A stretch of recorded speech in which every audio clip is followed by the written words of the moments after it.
everybody. Andrew Taylor here. Today we have, I think, a pretty cool setup. We have three friends they're not all on the same team, but they help each other in insurance, and they're issuing over 50,000 in premium each, traveling around, having fun. I'm going to let you guys introduce yourselves and tell us a little bit about your background, how long you've been selling insurance. We'll start with you, Jeffrey. Yeah, so my name is Jeffrey. Before insurance, I used to work at a corporate law firm as a paralegal for about 6.5 years, and I've just been in the business for about 6 months now, and I love it. You love it. How'd you end up getting in the business? So Mel is my nephew, Oh, and what? yes, Wait, what? and so his uncle, I think Mel was talking to him about the business, and he's working on joining the business, but he knew that I was not happy at my job. And so he said, I got a perfect guy for you. And even though Mel's family, Mel lived in a different state, we weren't in touch. So he put us in touch, and it was perfect timing because I wanted to leave my job, and this new opportunity came. And Mel, I didn't know Mel too well in the beginning, but what I did know was that he was doing his thing, and I'm like, let me see what this is about. That's all it was. Let me just see what this is about. But it just blew up fast. Yeah, that's cool, man. You want to do the challenge you asked me, the vegan versus who looks younger thing? You want to ask everybody on here? Oh, Oh, I'm gonna man. see, man. I'm not scared, man. I'm not uncertain. I know that y'all are gonna choose this face right here you as gonna, the youngest are you guy. gonna do a poll? You do it right now. You tell them what you told me yesterday. Go ahead, Mel. All right. So, however you do the poll, just if you click But thumbs tell up. them why, though. Tell them why. Oh, so we've gone to restaurants like every night. We eat out every night, and we ask the server every time, female or male, who she or he thinks looks younger in the table. So they always go with Freddie. Sorry, The bro. oldest? They do? They Oh, the always go younger. for the oldest. And then they're like looking at both of us. And from time to time The they say truth. they The say truth. they say Jeffrey. But they don't say he looks younger. They say his skin is what? And it's different. It's different. The skin is different. I'm like supple. that doesn't mean anything to me. You gotta tell me a specific. Am I younger? Do I look younger or do I look older than him? So I win every time. we now ask Yeah. a further question. Now we ask it to everybody. Who do you think looks younger, Jeffrey or me? You guys are not competitive at all. No. A little bit. Yeah. Cool, man. And then you were saying, I just think it's interesting. You were saying you've been vegan for 7 years. Yes. Wonderful. You do know have to. You do know. You do need to know what to eat. That's important, right? Yeah. Because you can fail at anything. Just like this business, you can fail at it if you don't have the right knowledge and the right resource. If you're just eating Doritos all day. Yeah, I don't eat none of that. I don't eat fast food. I don't eat Possible Burgers or Beyond Burgers. I try to stay away from the processed stuff as much as possible. And so it's just like the business. If you don't have enough data and enough information about it, you may fail. And a lot of people do fail when it comes to veganism because they don't know what to eat. Yeah. Crazy, man. All right. So you guys work all day Mm-hmm. and you go to dinner every night Yeah, or order. or order dinner every Yeah. night. And you said you have a feast every night. Yeah. That's cool. All right. Yeah. Mel, you wanna introduce yourself to everybody? Yeah. So before life insurance, I was, well, long story short, I was in college, and in my senior year, I started my own practice management company, and I didn't pay myself a salary, so I needed to find a venture where I can pay my bills and also fund my attorneys, accountants, and executives at the time where I needed to pay some heavy fees because of the system that I was trying to do. Long story short, I found above ground pool sales. So I was selling above ground pools in South Carolina in home. So they basically give you the lead, they give you everything. You just got to show up with like a 90-page binder and you can't get out of the house until you spend 90 minutes in that house. Because according to the managers, which I think is the old way of selling, and they suck, you know. But anyways, you need 90 minutes, according to them, in order for the prospect to be emotionally involved for them to buy the product. I disagree with that. But at the time, I didn't know. I was just naive. I was just getting into sales. And then I did that from April up until like July. And then obviously there's a pool season. And it ends in late July.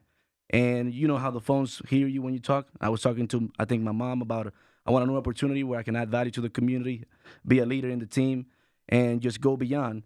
And there was a commercial between Dave Witcher and Todd Hausberger talking about how he helped 20 families in a week. The rest is history. So you just saw an ad Yeah, YouTube. on YouTube. Mm-hmm. Crazy. Insane. Yeah. You want to introduce yourself? Yeah, so my name is Frederick Marichal, and actually I found out about the opportunity watching a TikTok video of you, Andrew Taylor. Really? Yep. What did it say? So it was like, oh, if you want to like make 25 families, help 25 families a month, and it was you and Zach T doing the podcast, and Oh, me and Zach T. yeah, you and Zach T, and I remember I did the research on it. I was like, family first life insurance, and funny enough, I filled out a form on the website like a client on familyfirstlife.com, and from there Eric Schmidt reached out. He called me like 15 times that day. I'm like, dude, who is this guy? This is Eric Schmidt from FFL. That guy's There an it is. animal. Yeah, he is. With leads, he's an animal. He is. He's a beast. Yeah, he's a machine. What year was that? That was 2020-21. 2020. Okay, cool, Yeah. man. It's about 3 years now in the All right, so this is the thing that I love about it, because I talked to you guys yesterday, and the thing I loved the most was you guys aren't on the same team, Nope. Mm-mm. but you guys all three work together, and you act like you're on the same team, and you help each other, which I think is how the company grew, was because people weren't thinking like, oh, I'm not going to help this person if I don't make money, or I'm going to keep all the secrets from this guy, or whatever. But tell us a little bit about what you guys got going on, because you got a Zoom that you virtually train agents together and sell in front of. Yep. And between the three of you, you guys are banging out sales in front of people all day. And I just want to hear from each of you, like, what is the magic, and what are you guys doing, and what could people take and apply that you're doing? Yeah, You got it, Freddie. I mean, I think it all starts with culture, right? So when I first started, creative Zoom, I used to go into like different links in Zoom, and I'm just like, everybody's muted, nobody's communicating with each other, nobody's training each other, and like actually nobody's helping each other. So I'm like, we have to switch it up, right? And I remember like when I used to be in the field and I used to go to the office, like everybody who was in the office, they were helping each other out, either with a script or how to overcome an objection, or even helping you in different ways to like for you to like book an appointment, right? When it was in person. So I wanted to create the same thing on Zoom, knowing that we can obviously impact more people, right? So I first started that, and it was justhustling.com. So because we just hustling. And, from there, there was, other people, part of my team, and everybody started also promoting the chat. So now when we go into, different events like podcasts or trainings, we tell them, go join us, because at the end of the day, we have separate rooms where we're going to train you one-on-one if necessary. But most importantly, we can do that one-on-one training and actually help them on that specific thing they need. Because it could be a little hectic when, everybody's unmuted and we're talking to clients and prospects. So we wanted to implement a culture that was going to help everybody and help them to get to the full potential. Yeah, that's huge, man. And then how old are you? I'm 29. 29. The oldest one, 29. Are you married, kids? Single, no kids. Single, no kids. Yeah, just a bachelor. Nice. What's that? Oh, man. Google it later. We'll Google it later. All right. No pets, no dogs, no fish. No, I'm constantly You traveling. got a beta fish? No. Well, no, hold on. This might sound funny. I don't like it, but I think you like it. So Man. somebody called him up, asking about me. Oh, Madison, the other badass guy. Madison called him up and said, "Where's Melvin?" "Oh, you talking about Melvin?" He's like, "Yeah." So Melvin's my dog. He's like my chihuahua. I let him off the leash, like they say in English. He's out there, walking around. He's coming back to work. Don't worry. Yeah. So we call him Damn. the Chihuahua because he's since he's the youngest one. I He's got you. Fierce. Yeah, Yeah, he's 25. He's 25. He's always barking, which we love. We appreciate that. Yeah, and then we said yesterday he reminds us of Canelo, the boxer. Oh yeah, Kind of Oh, looks yeah. I'm like gonna have him. to watch him. Right. dude. Yeah. But he's if a you're beast. watching this and you're young, you're 25 Mm-hmm. and you're crushing it, and it just shows you what you can do. Dude, I'm seeing more people. I thought I was good when I was like 22, 23, but some of the stuff kids are doing now is crazy. The thing is can they maintain it Right. and not burn out? Mm-hmm. That's another whole thing you got to train on. Yeah. Um, They so- keep me accountable too. Yeah. They're Yeah. my mentors. You know. Well, you guys are all keeping each other accountable. So let's talk about this. If you're in this industry and you're by yourself, it gets real lonely. Have you guys done that? Yep. Yeah. So you guys became friends, which is going to help you so much because, dude, this could be super lonely business, but you guys have like And boring too. and boring, dude. Mhm. So I always said you got to have like someone that you're calling and running your day by and like you're competitive with, but you're helping. And we would say that would be like your running buddy. Mm-hmm. Right. If you don't have that though, this business can suck. Mm-hmm. So how do you find that? You guys met at a conference, right? Or Yeah. So it was a Convention. Miami convention. Yeah, Mm-hmm. we met. So He you- actually approached me. Yeah, I approached him with a new agent. And he was- and what'd you say? I was like, "Hey, Freddie, I see that you're a Hall of Fame producer, and I got this new agent here. We just got a few questions about, what you're selling, like what lead type." He was like, "Mortgage protection, I gotta go." And then he came back, I was psyched, and he told me what he was doing and stuff. And then we're like, "Okay, we'll see you around." And then obviously I became better at the business, and I saw him at the same place we were invited to, and we became solid friends at the cruise. Nice. Yeah, last year's cruise Yeah, that's cool, man. We built that bond. with that bond. And then now you guys are helping each other. Mhm. How important do you guys think it is to go to the conference coming up? Paramount. Yeah, I think it's crucial because it just makes it real for everybody. Like you see other people who are similar to you, who you might think you're better, and you're like, whoa, they're on stage. So if they can do it, I can definitely do it. So I think it's. I mean, I know the first conference I went to the award ceremony, and I was like, and that guy was Hall of Famer. Oh, okay, I can easily do that, and that kind of like motivated me, to actually have a goal for the following year. Yeah, what do you think? I like the analogy where if you got children and they're very good at a specific sport, like i.e. basketball, would it help them if you take them to a game or like an all-star game or like a conference of those players who are there? I mean, they can rub elbows with high performers, and that is contagious in a positive way.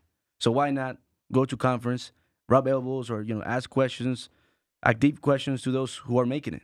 We've been there, done that. What about you? What do you think? I've never been to the conference yet. You went to But- Ignite though. I've been to Ignite, and it's cool because you get to see guys, and you hear people saying, "Oh, that guy did this," or "This guy has that many agents," and it kind of motivates you to the possibilities of what you could do yourself.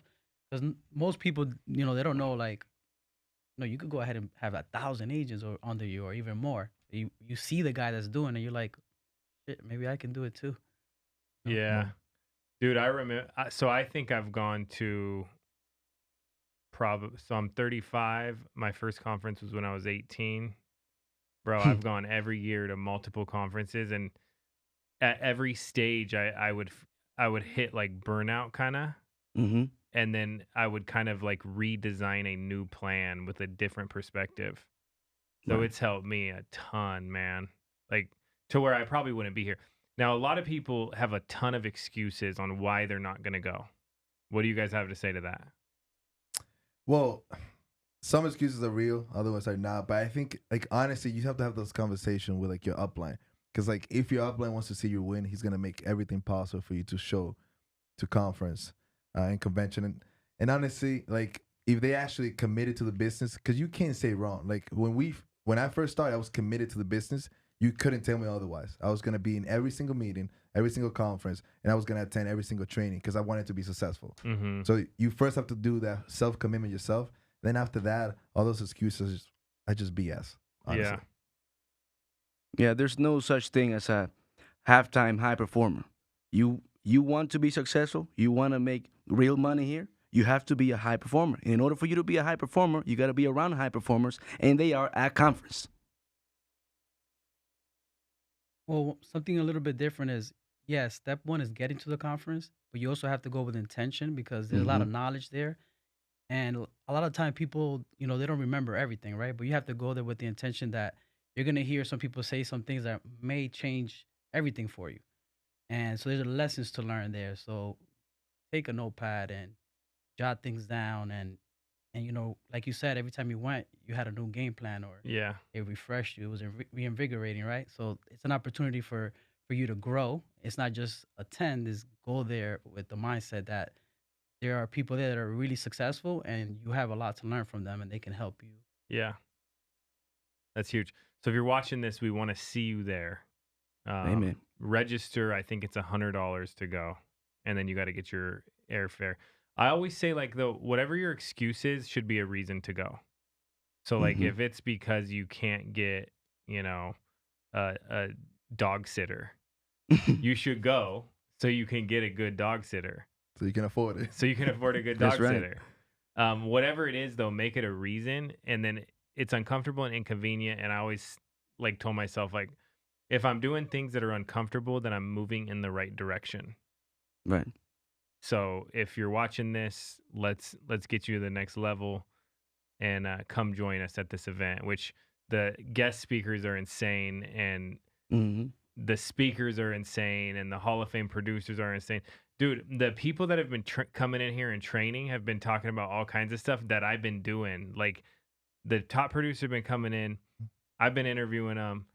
They've been telling me about their workouts, their morning routines, all these different things that I've been taking and I've been doing now. You know, like some of this stuff is legit.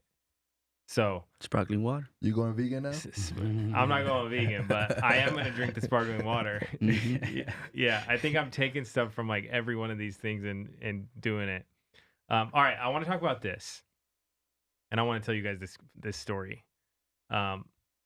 A lot of people say they're gonna do what they're supposed to do. Like what? Okay, let's say you tell a new agent do X, Y, and Z. They Mhm. say they take instruction, but then they don't actually take instruction. They go and they kind of twist it to do it their own way. So it's like, okay, make 250 calls a day, call these leads. If they don't get the result right away, they might look something up and try a different way, Right. right? So they're just not seeing it through. And I always had this crazy situation. So we were in Atlanta early on in the business, and it was me, Sean, Mike, a few other people. And I was like struggling in the industry, partly because I just would not listen. I would constantly reinvent the wheel. Okay. So I'm taking the rental car back to the airport, Mm. and everybody there was like, do not stop in Atlanta at the gas station by the airport. Okay. And I'm like, I'm just going to stop by the gas station at the airport. Man. No one's there. What can happen? You know? So How old were you?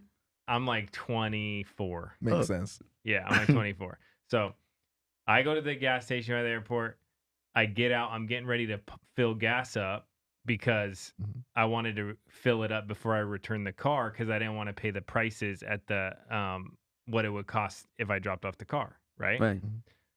So right when I'm getting ready to put the pump in, my mom calls me. I'm like, okay. So I answer, don't put the pump in. And then in the rear view mirror, I see this dude coming up to me, pulls a steak knife out of his pants. Jeez. And I don't know if he's going to stab me, rob me, steal the car, what. But since the pump wasn't in, I was able to get back in the car and drive off. And then I call, this is hilarious though. So I call Sean Mike. I'm like, dude, I almost got stabbed right now at the gas station right before the airport. He's like, you mean the one that I told you not to go to? I'm like, yeah. He's like, all right, well, we're going back there because I'm going to knock this guy's teeth out. And he's like, I've been waiting for someone that I can knock their teeth out and not get in trouble for it. He's like, where is it? Like, what's the address? And I'm like, dude, nah. You're That's something good. Sean will do. I'm like, you're good. And then, anyways, he was like, but dude, this is kind of like how you run your business. You say you're gonna listen and you don't, Right. right? So I want to ask you this: did you try to reinvent the wheel? Did you learn the hard way? Do you have an opinion on that? I want to ask each of you guys that. Yeah. So to start off, coming when I first started this business, coming from like the financial field in different banks, I thought I knew it all. So like the first month in this business, not coachable at all.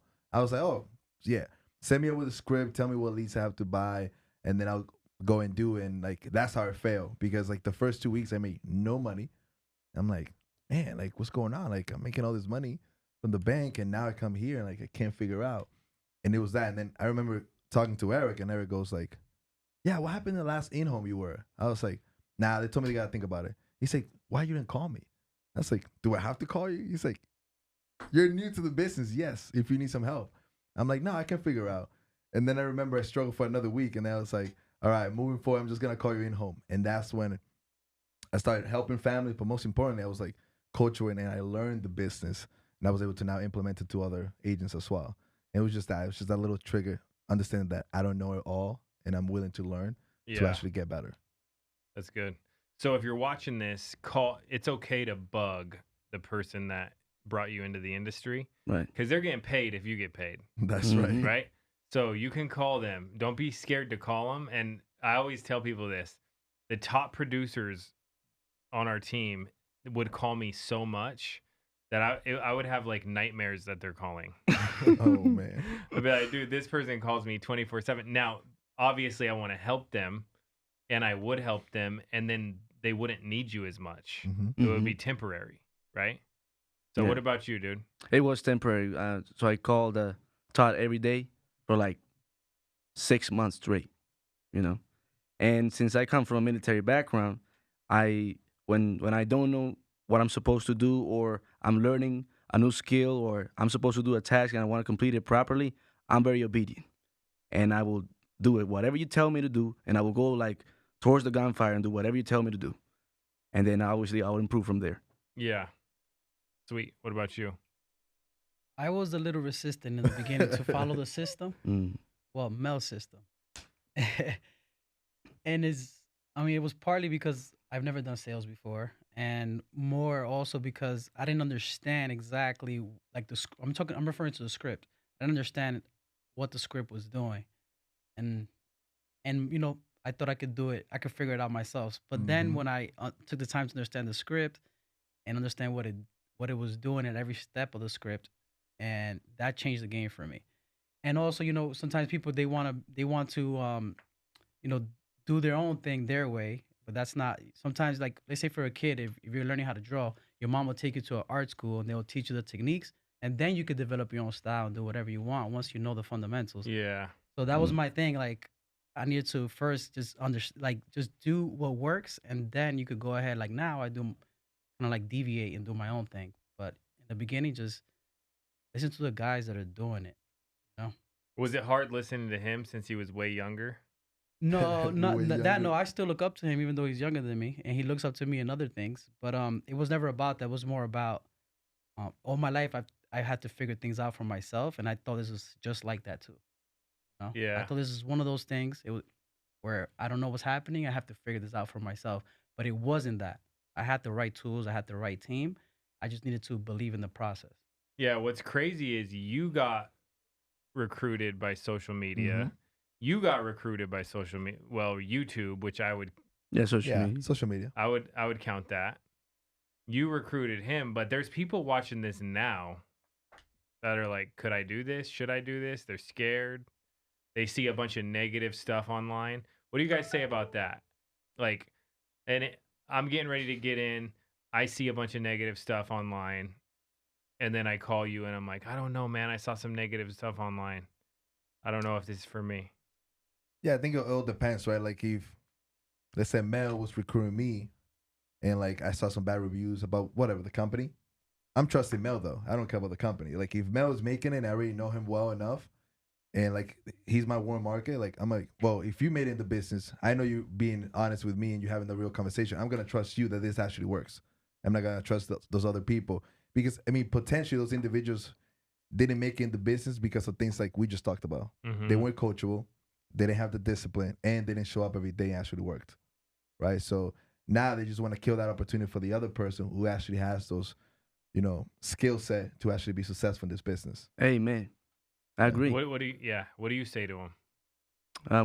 When they see negative I'm gonna reviews. call you and be like, dude, I saw this dude had a terrible experience. Well, I'm not quite sure you should join us yet. I'll have to learn more about what you are capable of doing, and I can tell you if it is a good fit for you. Because that guy that you might saw in the negative review, he might just went on Reddit and said, "Oh, life insurance doesn't work." Maybe he was not on the right team. Maybe he was not doing the right sales process, which the average salesperson tends to fail. And I can tell you from my experience and my agent's experience with real numbers that if you put in the work and you do exactly what I'm telling you to do, you could make it. So it's on you. And you also might not make it. Not everyone makes it. Yeah. It's not for everyone. Mm-mm. What do you say about that? Well, he's family, so I had trust in him, but I did like tell other people about it, and they're like, "Hey, look what it says here online. Like this looks like a scam, this and that." So I went that route and looked still, and I was also talking to some like other agencies and stuff like that, just because I wanted to gain knowledge because I didn't know anything about the industry. I'm like, I'm gonna jump into this. Let me just check out the avenues, right? But then I said, you know, these guys can't be full of shit. That's You know what right. I mean? Yeah. And then I also know that things don't work for everybody. They don't work for everybody. This business is not for everybody. If you're not going to put in the work, you're not going to do what it takes, it's not going to work for you. Just like anything else in life, right? So I knew that I had to believe in myself. And that's why I just went ahead and jumped into it. Yeah, when I started at 18, I was working at the grocery store, and everyone at the grocery store told me, "That's a scam, bro." They're like, "You're gonna be back here in 2 months. Like, we'll see you in 2 months." That's what they told him at the bank. He used to Yep. work at the bank. They told him the same thing. Dude, that motivated me though. I know. I'm like, bro, I ain't coming back. I opened a business account on purpose in that bank just so she can see it. I was on a mission. Yeah, and then, dude, even family was telling me that they were waiting for it not to work. Mm-hmm. They're Yeah. like, just waiting. Yeah, no, I feel like that's another thing. Like having that honest conversation with your family is super important because, like, if they're not like with you in regards to like what you're looking to do, I know when I first started, I like spoke to my mom, my parents, my siblings, and I told them for the next 6 months, don't invite me to any parties. I don't want to play fantasy football. I don't want to play, fantasy basketball. Like you can invite me to a basketball game, I'll go for that. I love the physical activity, but like I'm truly focused on this, on making it work because like I don't want to go back to the bank. I just don't. Like that would be a terrible view for me, and I know that if other people made it work, I can potentially make it work as well. And I have full belief in that. Yeah. Yeah. That's huge. I can relate to that because you were at Tia Misari's and Jason's wedding, so my other uncle's wedding, and I said, don't invite me to anything. So he was at the wedding with my brother, my whole family. I was the only guy in the family who was working. Locked in. You're locked in, trying to figure this out. So. Yeah. I love that. And then, so I always say, like, you're doing something good when your family starts going, like, bro, like, just take a day off. My sister told me that. Yes. Yeah. But then once you start banking money, they're like, oh. Keep working. Keep grinding. Yeah. But like that, when people start going like, dude, just chill a little bit. Like, it's okay. You don't have to, because like, I always did this thing where it was like this. I might not need the money, but the new dude on my team does. And so the week of Thanksgiving, I'm gonna call. I made this up, which means it's real. Black Friday is the best day to call people. I knew it. Ever. So we would just get on and go crazy on the phone, right? People are ready to buy that day. And then even though I didn't need to do it, they did. Because I wanted to get them to that next level and do something crazy that like would be not normal. You know, you what had I'm the saying? entire company doing it. Yeah. And then it would be like, okay, so no weeks off. Like not Christmas, not New Year's, no weeks off. I'm still going to hit my activity no matter what. Mm-hmm. And then it became a habit for me. And then I would try to get other people to do the same thing, which they would. Mhm. And then they would start to see like, okay, you don't, it's kind of like sometimes I would go to the gym and then I would think that since I went to the gym, I could have 3 glasses of wine and 4 pieces of pizza Cheeseburger. and some dessert. Mhm. But like you don't got to do that. You could get in good shape. You don't have to do that. You don't. So like if you're making money, you don't have to take time off. You can still take time off. Like Yeah. you go on a 3-day vacation, but you could still hit your activity goals in that week. Yep. Yep. Especially now with Zoom. And And IULs too. Just on the higher phone. premium too. yeah. What do you guys do to like keep everybody consistent like that? Like well, I mean, it depends, because for us, like, we tend to, in regards to keeping everybody like consistent, we tend to like make fun of them. So like, let's say like if we're all, Damn. it's true though. Like all if the we're time. If we're all Zoom, All the right? time. If we're all plugged in at like 9:15, and then we got the next guy coming in at 11, we're like, good afternoon. Mhm. And then they already got the memo. And it might be funny at that specific moment, but for the next couple days, they're going to be on point because they don't want everybody else to be like, good afternoon. Or So- third shift Mark Yeah. coming in. We got afternoon shift here. So we tend to do that. For those who are, obviously we know closely.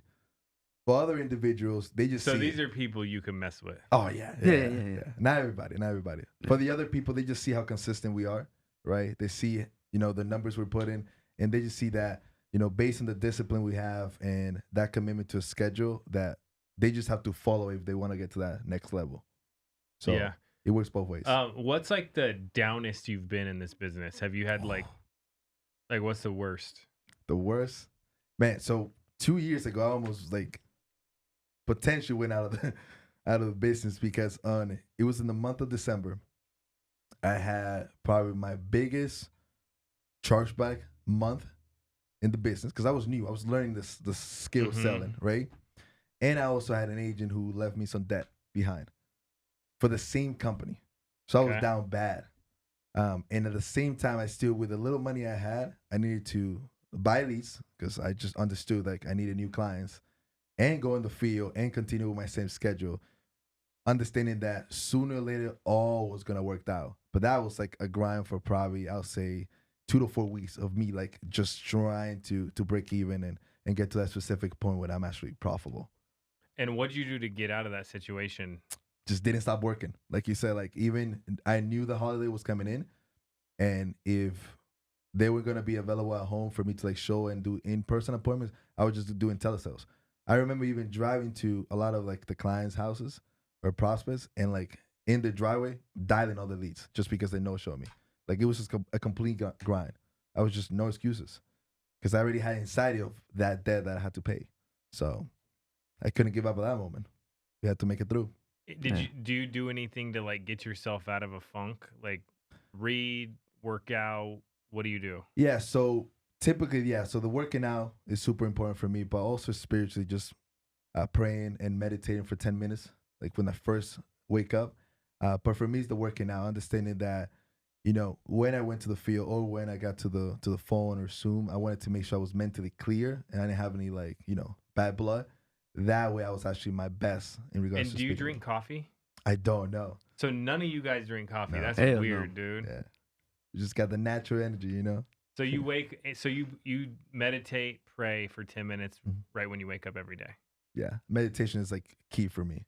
Like What- I've always wondered this. Is meditation trying to not think about anything? No. It's more like, just calming yourself down. Because like sometimes, I mean, at least for me, like I just have this natural anxiety, and I just need that 10 minutes of peace where I have like no phones, no distractions, nothing.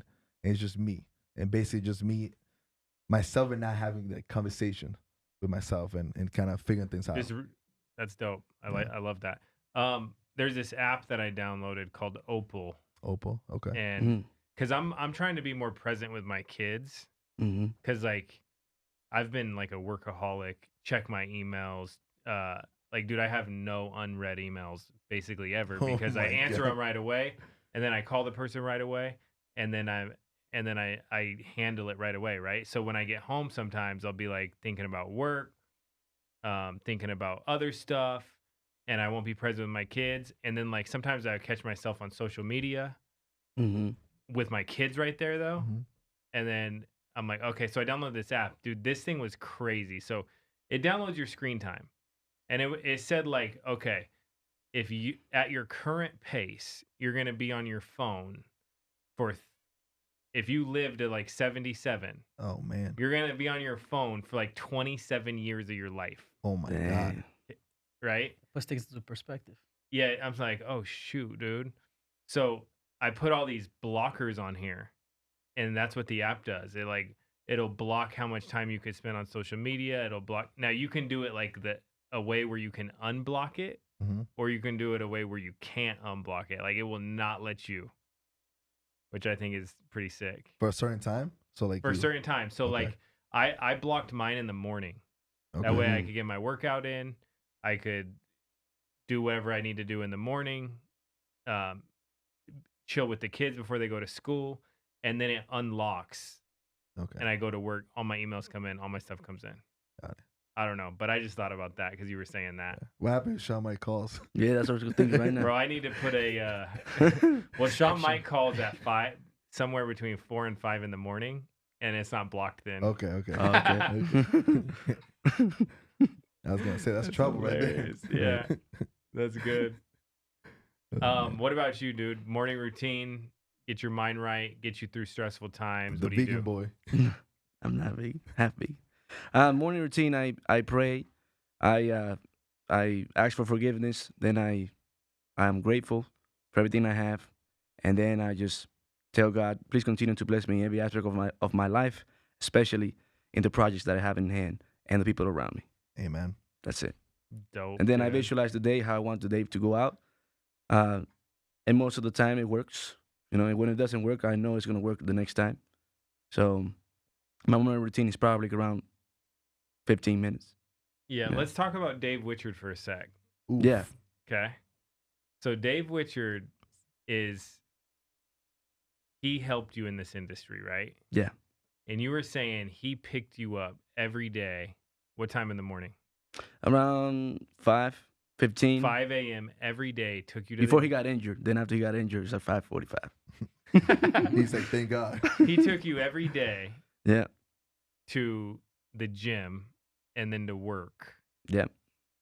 And then you said you would watch football with him on Sundays. On Sundays, yeah. Saturdays when Georgia Bulldogs, Gold Dogs. Saturdays, yeah. And then his wife, Neri, would make you guys dinner often. Often, yeah. When I lived with him, so I lived with him for about, I think it was 2 to 3 months when I first got to Roanoke, Virginia. And then, He just said you could live with me. yeah, he was very welcoming. Well, Look the at Mel, Miami though. convention, that's where it all happened. So I was ready to get out of the business because I have 2 businesses. So I was like, damn, like I don't know how to manage 2 businesses. And I didn't have a mentor at the time who tell me how to make shit happen. Well, anyways, I told Dave that I was planning to move from South Carolina to another city. And he said, well, you just let me know. Why don't you just try Scottsdale or Las Vegas where Andrew is or something else? It's like, yeah, I'll look at it. And then he called me back. He was like, maybe you should try Virginia. I was like, I'll let you know. So when I got to Miami, and I didn't have an answer at the time, he was like, so where are you going in front of everybody? I said, Virginia. And he just, you know, he's strong. He's like WWE. He just hugged me and almost killed me. No breath. And he said, well, we look forward to having you home, son. And 2 months Aw. later, He I drove. adopted you. Yeah. Stepdad, man. Make sure you call him today, okay? Yeah. Dude, so you want to know some good advice he gave me? Mhm. When I had kids, he called me and he was like, "Hey, make sure you teach your kids to pray, Mm. because if you're ever not there and they're scared, they'll have somebody to talk to." Oof. I Oh, was that's like, big time. "Bro, Yeah. yeah, Dave's a Wow. beast, bro. Mm-hmm. He's a beast." All right, what about you, dude? My morning routine is pretty much just stretch. Try to do a full body stretch, and if there's somewhere sunny, in the sun, outside, it's kind of like. But you're in New York. Exactly. So I do it in my apartment, but I do have these these lights that are like for my plants that are And real 50,000 bright, plants in the apartment. that are real bright. So it's like a sun almost. So I do my little stretch there. It's also, you know, kind of like a meditation because when you go into a deep stretch, it's almost like a meditation. Yeah, my wife got me to do this yin yoga stretch hot yoga thing. Bro, that is gnarly. Have you done that? I've tried it. Yeah, it's really Like to be more flexible. Yeah. good. I'm not flexible, dude. All right. So I love you that. guys all start your day with something positive Yeah, every day. And different too. different. And they're all different. And Yeah. we spend a lot of time together. So we Yeah. all do our. I think it's important that everybody does their own thing. Morning, you know. But then we also go to the gym together and work out and jog together. Do sparring races together. Yeah. Spartans. Oh, we make fun of him sometimes on his morning routine. So we were in Georgia, and I This think is he was great. waiting. We were getting a smoothie, and then he's like weird in the car. He's like this or something. I'm like, what the hell is he doing? Not and, driving though. I wasn't He was driving. not driving, right? She was waiting for us outside. And he doesn't notice that I'm coming in. I'm approaching him. And he's just doing his thing. And I'm getting closer and closer to the vehicle. And he's like, I'm so happy and grateful 10,000. I'm so happy and grateful 10,000. Wait. I don't know what he's saying. Like an affirmation. I'm so happy to and grateful. 10,000 AP. I knew it was gonna come Yeah. out. Oh man. I remember that day because we were outside the bagel shop. It was something like that. One of those. Yeah. And he was pacing around and he kept saying something. Get I'm like, closer. what is he doing? Yeah. He was pacing around and that's what you were saying? Yeah. Yeah. So none of you guys have girlfriends. No. No. No. No serious relationship. No serious relationships. That's right. You guys are just making money, traveling, having fun. Yep. Enjoying life. Work out hard in the morning, sell, and then you guys go to a fun place for dinner. Yeah. Crazy, man. What about any books or movies that have that you guys lean on for motivation? Ooh. Mel, this is your Um, cup of tea. The Darkest Hour, The Imitation Game, and The Equalizer. Yo, Equalizer. Denzel is badass though. Yeah. And No Time to Die. Yeah, the fourth one. No Time to Die by James Bond. Nice. Mhm. What about you guys? I haven't read any recent books. In college I read a lot of books. And so I haven't, to be honest, I just read the news. I'm a news guy. I study politics, so I just stay Ooh, current with current events. Nice. Yeah. Cool, man. So for me, Wolf of Wall Street, that would be number one. And then Coach Carter. I just like the discipline in that movie. And it's all about basketball, so I love it. And then for books, it's a lot of them for sure. Fire M Club, that kind of changed my discipline. Yeah. Yeah, I just saw Gladiator 2 last night. Oh, Damn. Yeah, that's bro. good feedback. Yeah. My wife, she never watches the movies when we go. She's Mhm. on the phone, and she watched the whole thing. Wow. And Denzel is pretty good in that movie. Tonight, Amen. Legit. We're going Tonight. tonight. Oh, you We're guys going are going tonight. tonight? Mhm. Amen. Nice. Yeah, it's Yeah. pretty good, man. All right. Any tips you have for someone? I want to do 2. You guys each give 2 tips on this. Mm-hmm. Someone's watching this right now. They're not licensed. Mhm. And they're like, this looks like a scam. What are people going to think of me? Are people going to judge me? Am I going to fail? Whatever the negative, fake lies we tell ourselves are going through their head. What advice do you have for them? Yeah, so I mean, for me, I understood that even if I fail, I understood that I'm not gonna regret it later on. So I prefer actually failing than regretting it. That's number one. Number two, I just understand at the end of the day, like I need to be able to provide for myself and my family, right? So no excuses for that. And I understood that in regards to me being able to provide for myself and my family, that I need to take care of bills and nobody else is gonna pay that. So I need to step up and actually be the provider. So, and all this that I'm doing today is for my future family, just so I could be like you, Angel Taylor, in the future. Heck yeah, dude. Amen. First tip is on the mindset side. You probably heard it from Jeff Bezos. We're in the regret minimization business. Regret minimization business. So why would I regret when I'm like 80 or 90? So just try it out and see what happens. You know, you can either lose or win. It's one or the other. And if you follow what we say, you can probably win. You know. Yeah. The other tip I'll say on the sales side, if you're struggling, I learned this from a book, Get In, Get Out. The only thing I got from this book was this little diagram they had or little picture about fences. There's the positive fences, there's the middle picket fences, and the negative ones.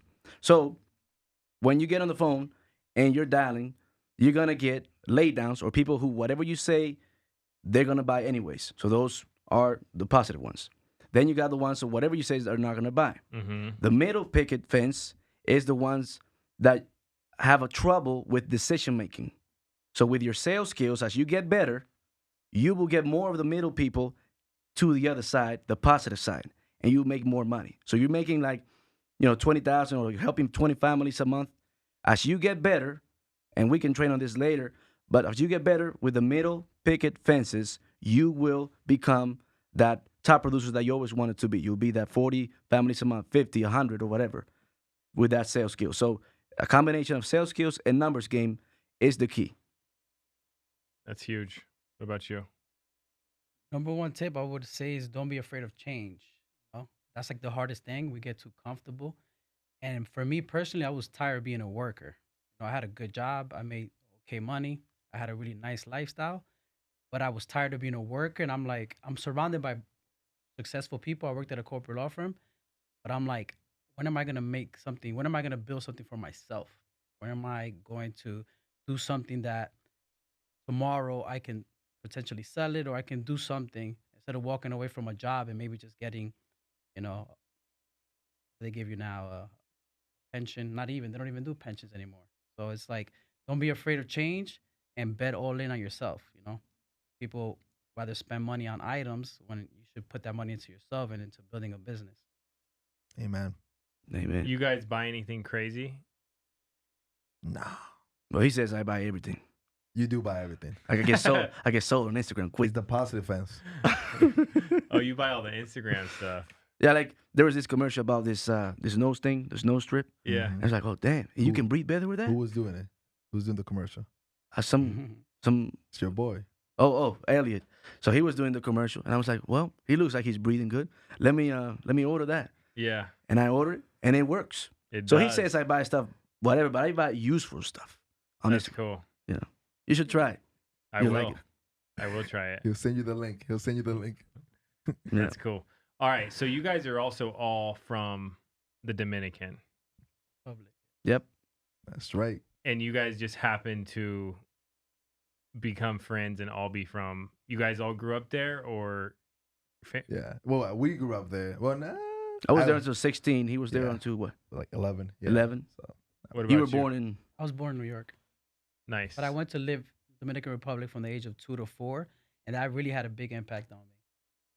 Nice. Growing up on a farm and stuff. That's cool. yeah, Yeah. You learned how to be very grateful and thankful for what you have, for sure. Yeah. I think that helped me a lot too. Just seeing guys that I can relate to, doing it, really doing it and being successful in the business. Because honestly, I got into the Zoom and I listened to these guys. Like, yeah, they're talented, but at the end of the day, they're just regular guys. Mm-hmm. Yeah. They be clowning. They're regular guys that believe in themselves and they clown on each other all day long. It's like Yeah. I do that on the regular, and I'm like, if these guys can do it, I can do it. You know what I mean? And that was very motivating. Guys you can relate to, guys that are that see like I'm no different from him. If he's putting up the numbers he's putting up, and that actually helped me during the beginning when I wasn't really being successful and I wasn't making money. I'm like, these guys are dropping numbers. I'm like, and that really got me hype. I'm like, oh man, I'll sell these guys. That's It'll right. be great because his initial phase is way more efficient than our initial phase. Yes. I mean, he just had one month, and then from there he became a top dog. Boom. I'm surrounded by top dogs. Yeah. That's huge. All right. So if someone wanted to work with you guys, how could they reach you? You want to give your numbers out real quick? Perfect. Yeah. So cell phone number is 781-244-2542. Lottery. 480-738-3399. That's a little too fast, bro. 480-738-3399. Got him. 929-710-0024. All right. So first of all, thank you guys for what you're doing. I think you always got to remember, dude, somebody's watching you. Mhm. You don't know. You might not even ever know. Mm-hmm. But they'll be like, I could do what he's doing, or you can motivate them to change their life, help their family, do something for themselves. But I think what you guys are doing, you're helping a ton of people. You're open books. You're sharing what you're doing. You guys are young. You got a bright future ahead of you. I can't wait to see what you guys do. Amen. If you're Amen. watching this, come meet these guys at the conference and call them if you want help, because they'll answer the phone and they'll help you. Absolutely. Don't be scared to call. Could change whatever your situation is. You could do part-time, full-time. You could keep your job and do this. You can be, Yeah. it don't matter what your background is. It don't matter if you have experience. It doesn't matter if you, dude, if you can't even leave your house right now for some reason, you could do this. So there's a big opportunity for people. Thank you guys for joining us. Thank you guys for coming in. We'll see you guys later. Thank you, Andrew. Thank you. Thank you.